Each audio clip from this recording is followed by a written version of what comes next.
क्या आप जानते हैं एक ऐसा व्रत जो आपके जीवन के हर दुख, रोग और कष्ट को समाप्त कर सकता है? यह है पशुपति व्रत, भगवान शिव का सबसे चमत्कारी व्रत। पशुपति व्रत भगवान शिव के पशुपतिनाथ स्वरूप को समर्पित है। पशु यानी हम सभी जीव और पति यानी स्वामी। जो जीवों के स्वामी हैं वही पशुपति है। इस व्रत को करने से पापों का नाश, रोगों से मुक्ति, मनोकामना पूर्ण जीवन में सुख शांति प्राप्त होती है। आइए जानते हैं पशुपति व्रत की पूजा सामग्री।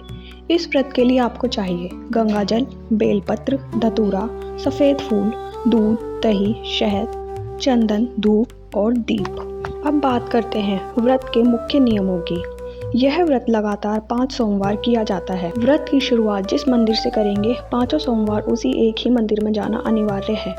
मंदिर बदलना नहीं चाहिए। इस व्रत में फलाहार किया जाता है। आप शाम को पूजा के बाद भोजन कर सकते हैं, लेकिन भोजन सात्विक होना चाहिए। पशुपति व्रत की पूजा विधि कुछ इस प्रकार है।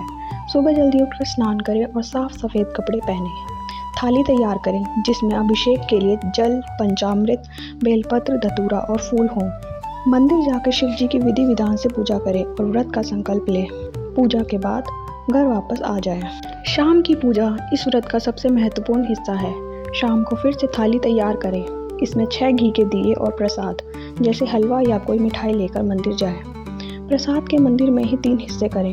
2 हिस्से मंदिर में बाबा के पास रखें और 1 हिस्सा अपने घर वापस लाने के लिए अपनी थाली में रख लें।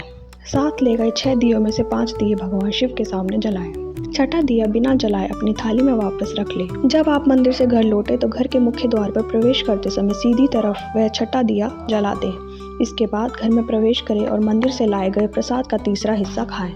यह प्रसाद केवल आपको ही खाना है, किसी और को नहीं देना है। प्रसाद खाने के बाद ही आप अपना भोजन कर सकते हैं। पशुपति व्रत कथा। प्राचीन समय की बात है। एक नगर में एक गरीब ब्राह्मण रहता था। वह बहुत ही दुखी और निर्धन था। उसके पास खाने तक के लिए पर्याप्त धन नहीं था। वह दिन रात भगवान शिव से प्रार्थना करता, लेकिन उसकी स्थिति में कोई सुधार नहीं हो रहा था। धीरे धीरे वह निराश होने लगा।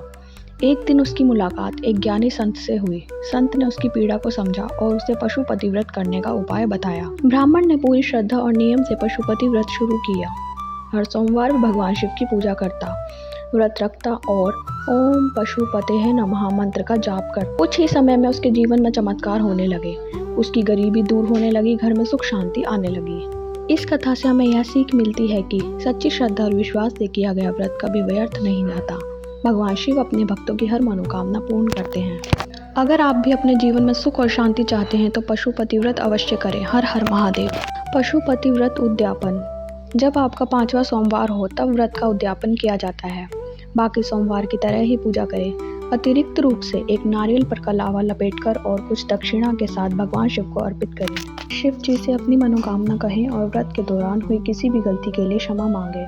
विशेष सावधानी, अगर इन 5 हफ्तों के बीच में मासिक धर्म या किसी कारणवश आप मंदिर नहीं जा पाते हैं तो उस सोमवार को व्रत तो रखें, लेकिन उसे 5 की गिनती में ना जोड़ें। अगले सोमवार से गिनती जारी रखें। उद्यापन आमतौर पर 5वें सोमवार को शाम के समय यानी कि प्रदोष काल में किया जाता है।